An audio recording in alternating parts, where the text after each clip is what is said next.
You look like every other self-centered, dope-smoking kid with your cool t-shirt and your pervert mustache.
Welcome to the Dreams of Consciousness podcast. If you'd be so kind, would you mind introducing yourself? Sure, I'm Dan Lake. I'm the author of the book USBM, A Revolution of Identity in American Black Metal, released now through Decibel Books. In addition to the book USBM, you are also a writer for Decibel, right? Yeah, I've been writing for Decibel for, I guess, about 9 years. Started in the late fall of 2011, and I've been doing reviews and interviews, a few cover stories here and there. So yeah. And do you write for any other magazines or websites? I wrote for Chronicles of Chaos. That was actually kind of how I got my start. I've been writing, or I've wanted to write. Like, writing has been a part of my life for a long time, since I was a kid. And at some point I stopped writing a lot. I don't know, lost my voice, didn't feel like I had anything in particular to say. But around the time I turned 20, I was finding heavier music and getting really excited about heavy music, and I just dove straight into it.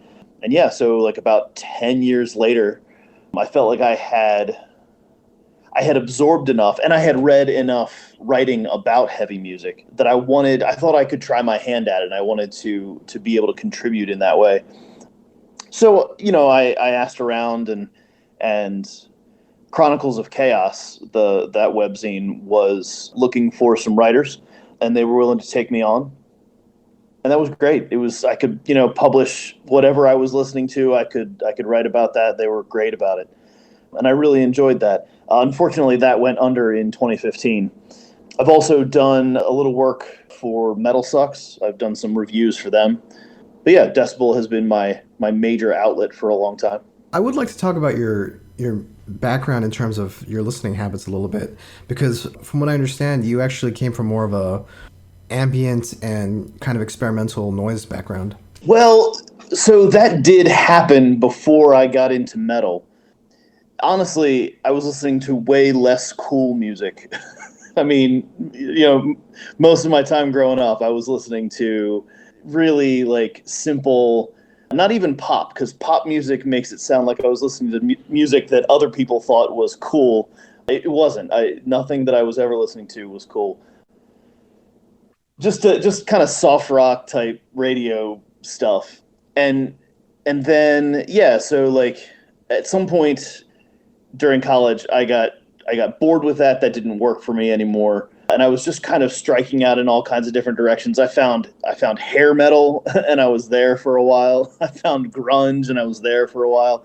And then just kind of got bored with the rock aesthetic entirely and found some really, yeah, like I guess what happened was I found Faith No More, and then through Mike Patton in Faith No More, I found Mr. Bungle, and then Fantomas, and then all the stuff that Ipecac was doing, and I found Merzbow, and so there was the noise stuff, and then, ISIS put out a record on Mike Patton's label, and so I got into that, got excited about that, and then I guess there was a remixes and reinterpretations album based on that ISIS record. And that excited me. Again, like you mentioned, like ambient experimental stuff, that remix reinterpretation of the ISIS record Oceanic was really interesting to me because it was all that stuff. But yeah, like once you get into noise, once you get into like blasting ugly noise, anything with any kind of drum beat at all sounds musical. So then it was way easier for me to like settle back into heavy metal of all different kinds of extremities. Yeah. The ambient noise stuff is interesting to me for a couple of reasons. I had more of a traditional introduction to black metal where, I was listening to Metallica and Iron Maiden, and then, I've gone into heavier stuff like Pantera, and then from there I went to Sepultura, and then Entombed and Napalm Death. And, once I discovered death metal and grindcore, it really just became a case of like, well, what other like extremely heavy, fast, blasphemous music is there out there? Cool, yeah. But when I was in college, and so this would have been like between 97 and 2001, I noticed my friends who were coming from the punk rock scene or the indie rock scene were fascinated with black metal for some reason. And these were people who would never listen to something like Cannibal Corpse or Morbid Angel or anything like that. But for whatever reason, they were obsessed with, these Norwegian bands and the makeup and, this extremely fast music. And, my guess was the fact that if you're coming from fast, trebly music like hardcore punk, it's a more natural transition to fast, trebly music like black metal. Sure. As opposed to something like death metal, which especially at that point in time was extremely dense, impenetrable music, it was kind of hard to make out what was happening in terms of the guitars and the vocals and stuff like that. And as far as the ambient and the noise stuff, I mean, a lot of black metal is so distorted and so raw that it almost stops sounding like traditional instrumentation. I think Xasthur is a good example of that, where the guitars really don't sound like guitars anymore. The guitars have kind of an ambient quality to them. And I know people who are in that world, that, experimental music, noise world, who make field recordings and will record ambient sounds. And to me, it's like there's a point where black metal, if it's raw enough or it's fast enough or, just badly recorded enough, it just kind of sounds like you turned on a vacuum cleaner and decided to scream over it. You know what I mean? Yes, totally. Yeah, I think you talk about death metal, like death metal and grind, there's so much going on It's so, and you're supposed to, if you're good at listening to that music, you're supposed to be able to hear it all. They want you to enjoy all the things, all the different levels and things that pop out and how quickly it all happens. Black metal, like you just said, it gets so overdriven, and there's actually, I don't want to make big blanket statements and piss people off, but like, yeah, like in a lot of like black metal that is atmospheric, it certainly like blurs together, like you said, and starts to feel ambient. I think with Xasthur, man, a bunch of Xasthur's music isn't like, it doesn't even it doesn't even qualify as metal. If you tear it down to the songwriting, it's like not metal songwriting. The only reason people classify it as metal is because it's so muddy and dissonant, and there's some ugliness kind of shrouding it. But the amount of stuff that Xasthur has done that actually comes out of like playing a piano, kind of a thing. It's, yeah. Anyway. Well, okay, let's start with how we got to the book. I spoke to a gentleman who did a documentary about grindcore, and his explanation of how he got to grindcore, besides the fact that he was a big grindcore fan, is as a documentary filmmaker, you want to make a movie that hasn't been done before. Totally. And I'm assuming that was part of the process to getting to the USBM book, which is there have been a number of books about black metal, but not necessarily one devoted to the US scene. Absolutely. Yeah, one of the major allures of writing this book was that, this thing didn't exist before. And so getting to be the person to talk to all these musicians. I mean, one of the major things that I was hearing when I talked to a bunch of them was, this is so great. I didn't expect for an interview of mine to show up in a book, or this is so great that somebody's actually documenting this scene. So it was really great to have that feedback while I was working on it. Gave it some extra purpose. And of course, this is coming out through Decibel, and Decibel's Albert Mudrian wrote the definitive text about death metal and grindcore, Choosing Death. I'm curious, with Choosing Death really explores both death metal and grindcore, because the two scenes were so entwined and so integral to the development of each other that it's kind of hard to separate one from the other, especially when you're talking about history. When you're speaking about US black metal, did you find that you also had to give context to some of the other scenes that were going on at the time and bleeding into or feeding into black metal? That's a really good point. Now you're making me feel like I should go back and edit this thing again. No, I mean, to be perfectly honest, I didn't really do that. The most tying it together with other scenes that I did was based on the musicians themselves that I talked to. If somebody came out of a hardcore scene, the way like Austin Lunn of Panopticon came out of a hardcore scene in Tennessee, or a bunch of the guys in Portland, Oregon came out of a kind of a crusty punk scene out there.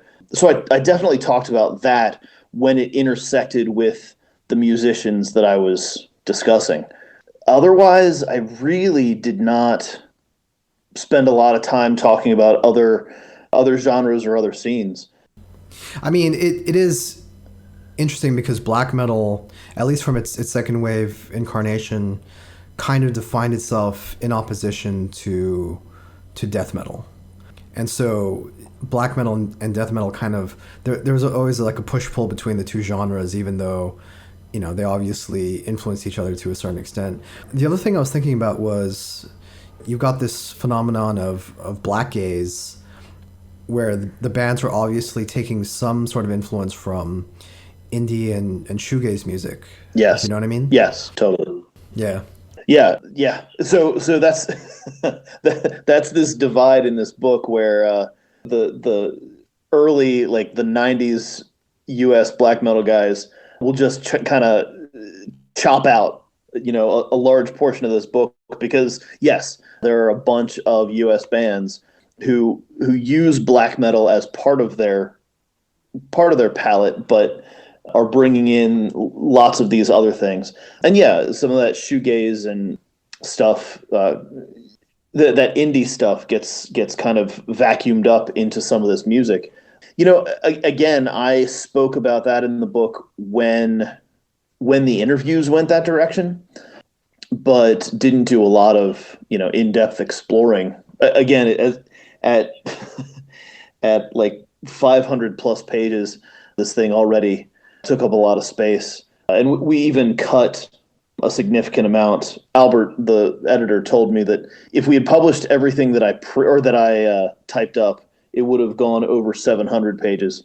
So at some point we had to call it. So yeah, there are some things that this book doesn't touch on that are valuable and worth talking about. But I just didn't get into it with the people I talked to. I mean, I bought Choosing Death twice. The first was the original version that came out, I guess, around 2005, and then the 10th anniversary edition that came out some years back. Maybe there'll be a 10th anniversary edition of USBM with all the stuff that got cut out. Yeah, right. That's coming, absolutely. Over 500 pages with a good chunk cut out. How long had you actually been working on this from the time that you came up with the concept to the point where it was sent to the publisher? Sure. So Albert and I first started talking about it in the fall of 2017. I sent him like a treatment of an outline, what I thought the book would, what could guide the book. He thought that looked great. So he said, yeah, let's move forward. Let's go with it. It wasn't until a few months later that I actually got the first interview done. My first interview for the book was Jeff Whitehead of Leviathan, which was great. I mean, I knew that had to be in place. If this book was going to make any sense at all, there were certain people that were really important to speak to. He was one of them. So talked to him in February of 2018. So from then, it was about 2.5 years. I turned it in August of 2020. Yeah. Why was Jeff Whitehead the first person you reached out to? Well, to be honest, I can't say for sure that he was the first person I reached out to. I probably reached out to a dozen people all at once I had decided to move forward with the book. He was the first one that I actually was able to find some time to get on the phone with.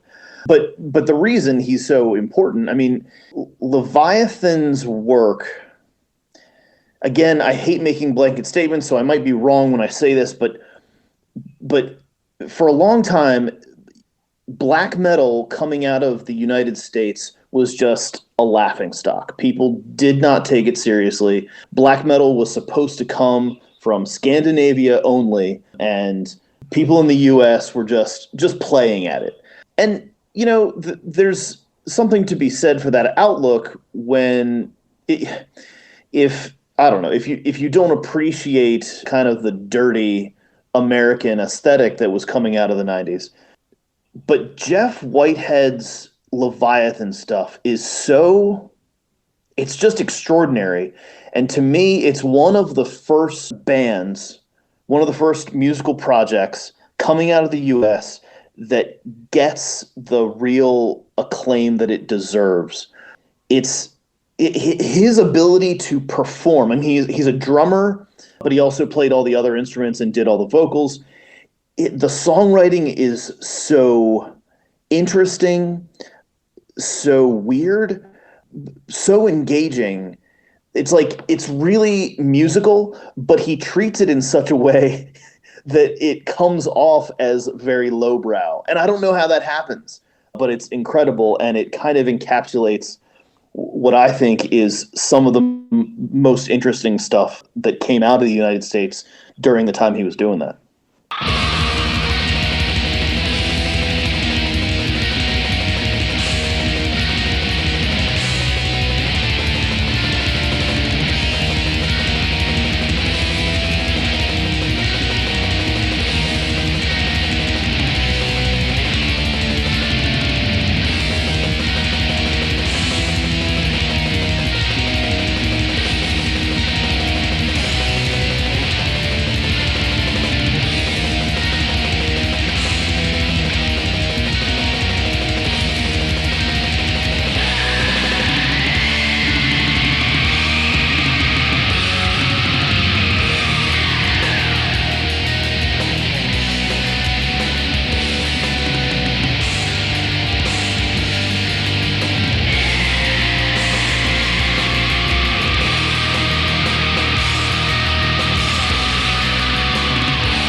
So when the term black metal first started getting floated around, it was more of an ideology. It referred to a certain kind of extremely satanic band, and there were vague sonic similarities between somebody like Merciful Fate or Hellhammer or Bathory and of course Venom that were all labeled black metal at one time or another. I mean, even Slayer at some point got referred to as black metal. Right. But, musically there wasn't a lot that those bands had in common.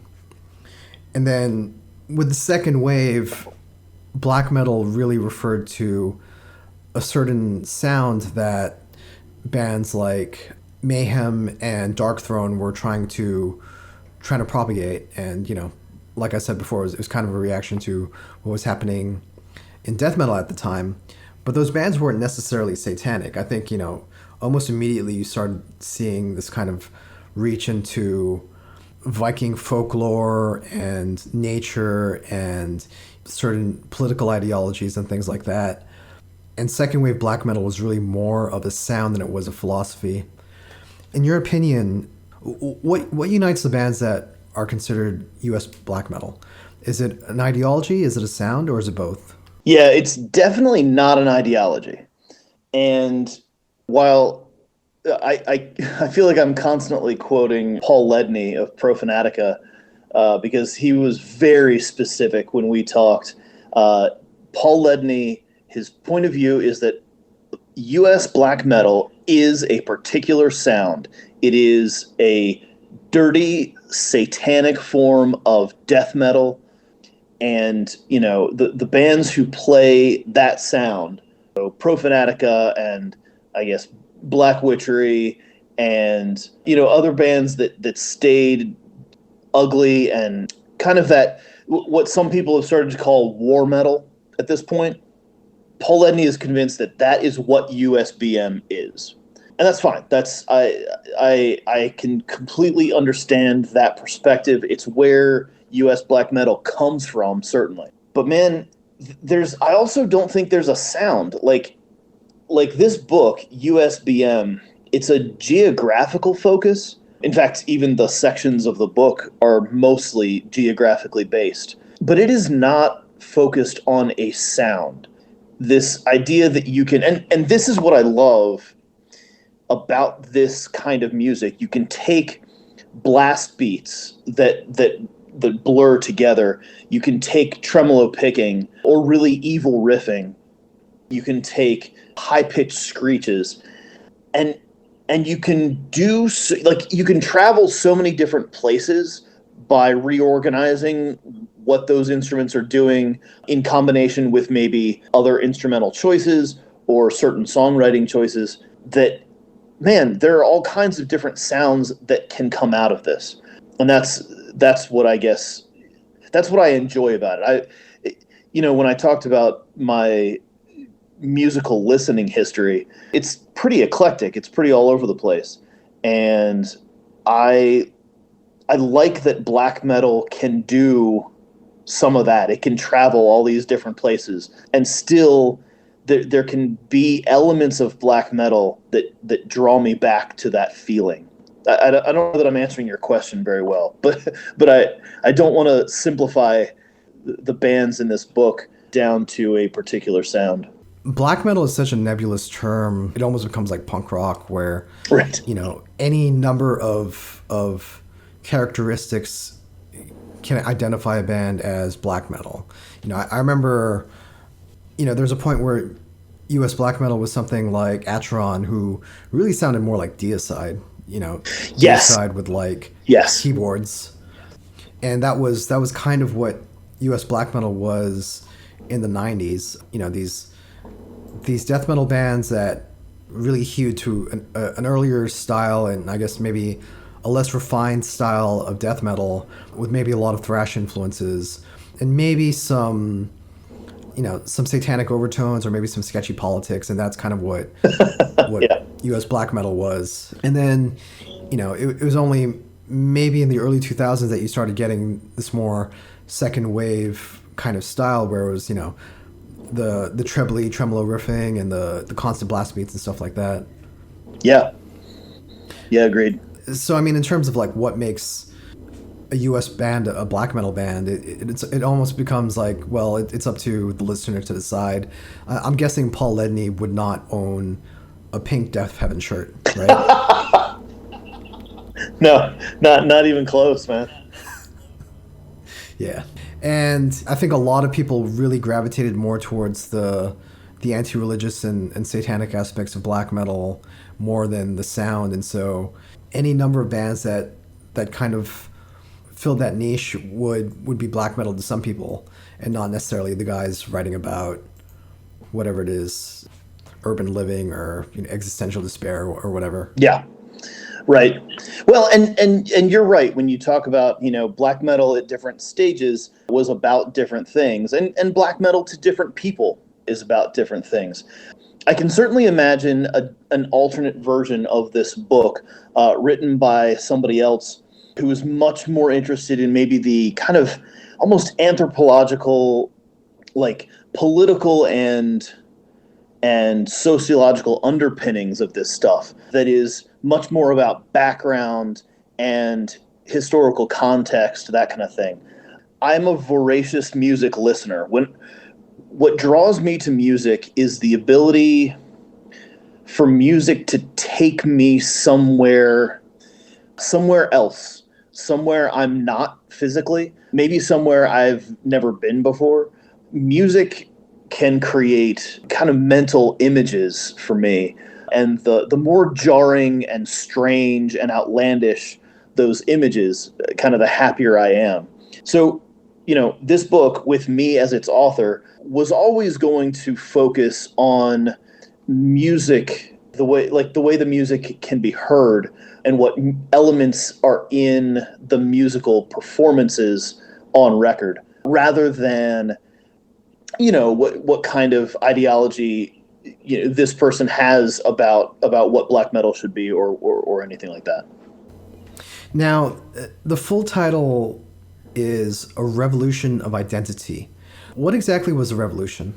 Well, I set out with this book to prove that maybe the revolution was happening the entire time, slowly and under the radar. That black metal didn't just have to be the Norwegian sound or whatever. That just by refusing to give up, by refusing to give in to the idea that playing black metal in the U.S. was futile, that itself is revolutionary. Also, I was looking for kind of evocative words that would tie this book to both the idea of the book, but also the geographic location, the United States. And I guess revolution is a foundational concept in the United States, something that a lot of U.S. citizens, like I say, see as a foundational point for the country. So saying that and using that word in connection with identity, which I think is such an important thing for American bands to have claimed for themselves, an identity that is not just, the little brothers of the kid brothers and sisters of the European scene. Can you identify a U.S. black metal band separately from, let's say, a Norwegian black metal band? I mean, when we talk about certainly the basic characteristics of something like Dark Throne and something like Wolves in the Throne Room are very similar. But is there an approach or a sound that makes U.S. black metal distinct from black metal that comes from other parts of the world? I think in a large part, yes. One of the things that I think is true about European metal is that it's very happy to take on the rock and roll ethic, that mantle of like larger than life, big beats, guitar solos. And I'm not necessarily talking about black metal, although that stuff does happen European black metal too. There's a rock ethic there, and it's bombastic, and in some cases it's confrontational, but it's often confrontational in an outward way. That exists in the United States. Usurper, I think, is a good example of a band that is bombastic and rocks, and it's confrontational outwardly.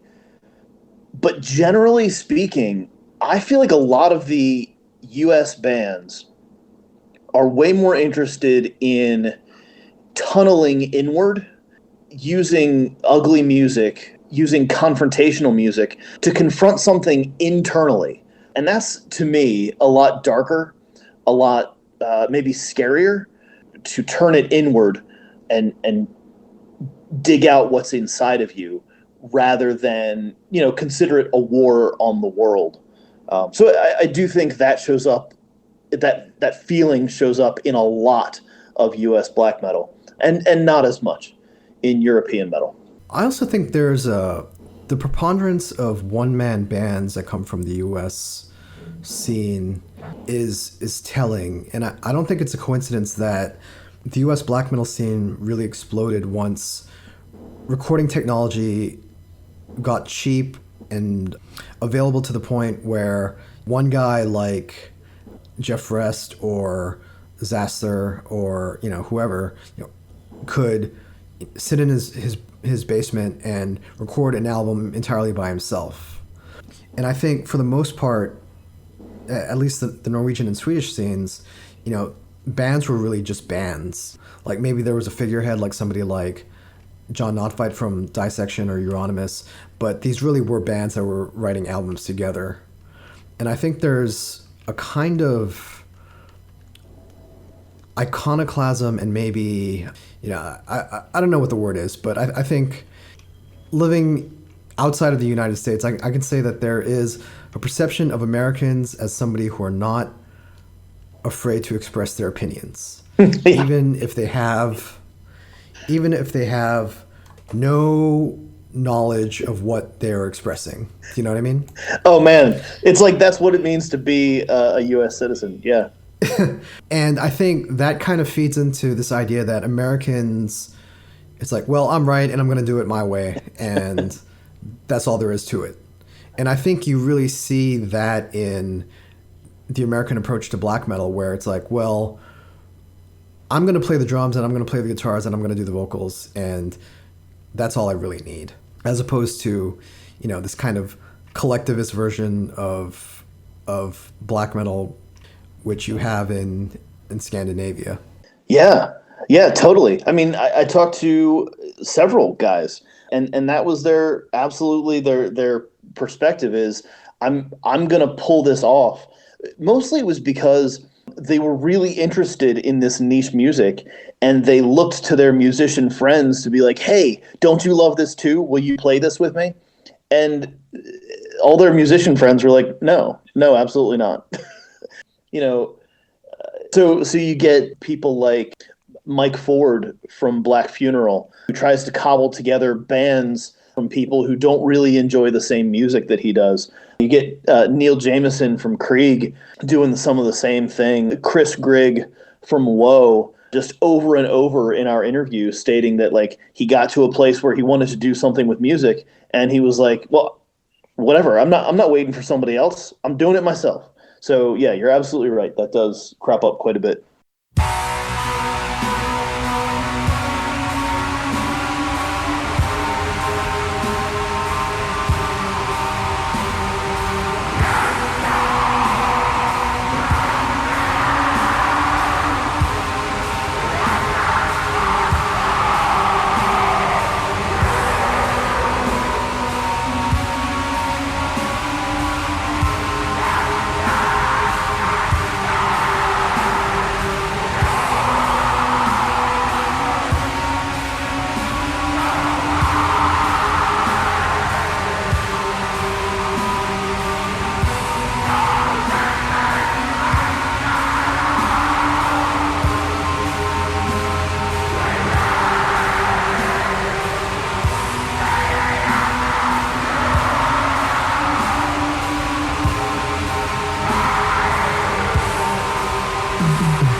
Can we establish a starting point for U.S. black metal?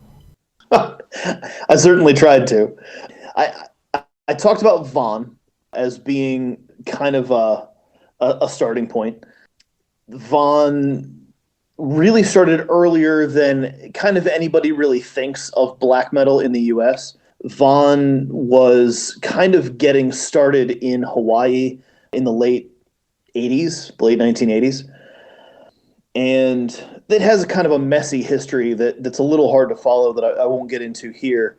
Eventually, that band was a San Francisco band because members had moved. And, equally so, the band recorded a few things and then went away. And really, at the time, not very many people even heard the things they recorded. Again, I'll talk about Paul Ledney, who said, he really respects that stuff that Vaughn did. He thinks that old Vaughn stuff is really great. But he hadn't heard it. Nobody he knew was hearing that stuff back before the 91, 92 death metal boom that also gave us, I guess, some of the early American black metal stuff. So would Vaughn be the first black metal band? The first U.S. black metal band? That's certainly how I framed it, yes. In interviewing all the bands that you interviewed and going over the history and the development of the style, do you have any theories on where it may be going? Like what's next for U.S. black metal? Oh, man.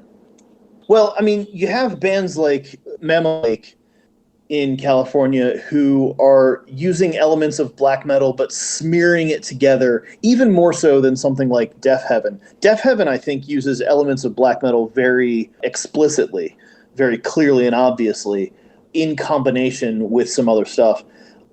Mammal Lake is doing this weird thing where they take elements of black metal, almost like different colors of Play-Doh, and just smears them in together. So they're almost not like black metal and other stuff anymore. So, that's cool. I like the idea of deconstructing music and building up new things out of it. But what's awesome about that is as much as you'll have bands that are pushing the envelope and trying brand new things with combining, like Panopticon pulling kind of bluegrass into his version of black metal. For all that stuff happening, you're always going to have those, bullet belt, spike gauntlet guys who are just going to play the dirtiest, ugliest, backward US black metal. And that's going to be cool too, because that raw sound matters also. So I would like to see these poles keep pulling at each other. And as far as U.S. black metal's relation to the black metal scenes in the other parts of the world, do you think U.S. black metal has gotten the respect that it deserves, or is it still kind of looked down upon? Yeah, that's hard for me to comment on just because I live in Maryland. I've lived in a relatively small region for most of my life. So it's a little bit hard for me to speak to whether the scene at large respects what's coming out of the U.S. I will say that Tom Warrior of Celtic Frost and Triptychon was happy to write up a foreword for the book. So I feel like that means something. That's a little bit of overseas cred, certainly. And how did Tom Warrior get involved with this? How did you reach out to him? We asked. He's in contact with Albert. Albert and I talked about possibilities for who would be interesting to write a foreword for the book. We talked about Tom Warrior, and Albert reached out to him and heard back almost immediately. So, yeah, that contact was real simple, actually. U.S. Black Metal, A Revolution of Identity in American Black Metal, is out now through Decibel Books. Daniel, what is the best way for people to order this? The book USBM can be ordered through the Decibel Magazine website. That's decibelmagazine.com. There's a link to the store there. That is the only place that's being sold right now. And if people want to follow you online and find more of your writing, how can they do that? There's a USBM Facebook page. So there's a Facebook page for USBM the book. I'm also using Instagram as USBM the book. So those are two social media ways to kind of be in touch. I mean, do you have a Twitter page that people can follow or whatever? No, just Instagram and Facebook. And as far as, other writing, just subscribe to Decibel, because I'll keep writing for the magazine, because that's a blast. So what do you have coming up in the magazine? A few good reviews. There's a new album coming out by a band called Folterkammer that is a blend of black metal and like Germanic opera. That's pretty great. I got to review that. So yeah. When I spoke to Doug Brown, who did the grindcore documentary, I asked him what the best grindcore album of all time is. And when I spoke to JJ Anselme, who wrote a book about doom metal and sludge metal, I asked him to give me his top 10 doom metal albums of all time. In an interview, you already spoke about your 5 USBM desert island picks, so to speak. So I'm not going to do that. But I will ask you, if somebody asks you what US black metal is, and you have to play them one album or one band or one song, what do you pick? Yeah, it's probably going to be a song. What language can I use on this podcast? Oh, feel free to swear up a storm. Okay. All right, great. Unless your mom's going to listen to this podcast, in which case don't. Okay. It's probably going to be Fucking Your Ghost in Chains of Ice by Leviathan off of the 10th Sublevel of Suicide record. Daniel, thank you so much. Is there anything else you want to say? This was a great time. Thank you so much for inviting me and having this conversation. It was a great time. Cool, man. I mean, I think we're similar in ages, and I remember a time when you couldn't get a book on black metal or death metal or grindcore or whatever. You know what I mean? Like, if you wanted to know the history of these genres, you basically had to subscribe to a magazine and get a piecemeal every month. So I think it's great that you and Albert and Bazillion Points Books as well are creating this library where anybody who wants to know about this music.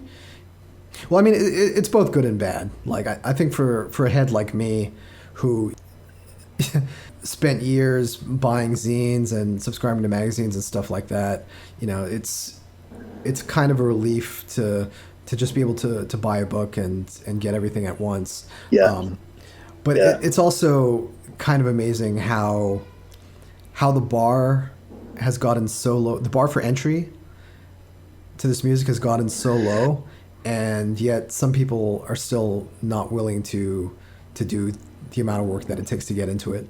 Sure. Right. I mean, the gamble of this book, right, was, would people feel like they get enough information from the internet piecemeal, the way you say, that this book seemed unnecessary, and I think we won this particular gamble. I think people are saying, yeah, this book is kind of cool to have, to put it, like you said, put it all in one place and have some sort of defining tome about this.